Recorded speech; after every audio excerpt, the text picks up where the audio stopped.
বিগ্রহটা এই যে কিন্তু আপনারা দেখতেছেন এটাতে একটা আকৃতি, তাই না?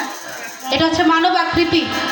এই আকৃতির ভিতরে একটা রূপ আছে, আরেকটা মানব আছে, আরেকটা পাখি আছে যেটা সহজে ধরা যায় না বাবা, দেখা যায় না।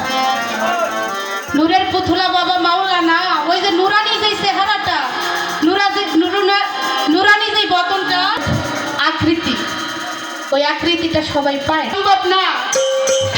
তাই গানের ভিতরে কবি এই ভাষাটা আমার ভাই আর কি বলছে আসতে, উনি প্রথম স্টেজে একেবারে জমায় টমায় দিয়ে 500 টাকা ভাইয়া নিতে, আবার বলছে যে আমার দুলাভাই আজকে আছে, আমি আমার দুলাভাই যেন একটু ভালো সাপোর্ট করে। আসলে টাকাটার তো বিষয় না, হ্যাঁ টাকার কোনো প্রশ্ন এখানে না, এটা হচ্ছে প্রেমের প্রশ্ন। আপনি কেন টাকার তুলনা করলেন?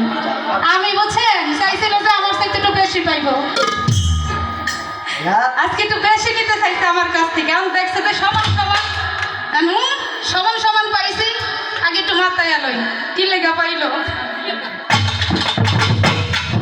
যাই হোক, দোয়া করি যেন আপনি এইভাবে বেশি বেশি করে পান। আমার একলা পায়ার কোনো দরকার নেই। আমরা যেন উভয় শিল্পী, আমরা দুই ভাই বোন আসছি গান করতে, গান শুনাইতে আপনাদের কাছে। আপনারা যেন আমাকে উভয় শিল্পীদেরকে দোয়া করে, আমার যারা মেহমান আসছেন তাদের প্রতিও দৃষ্টি আকর্ষণ করছে, আমার ভাইকেও দিয়ে, তাহলে তার মনে আর কোনো শোক আফসোস থাকবে না।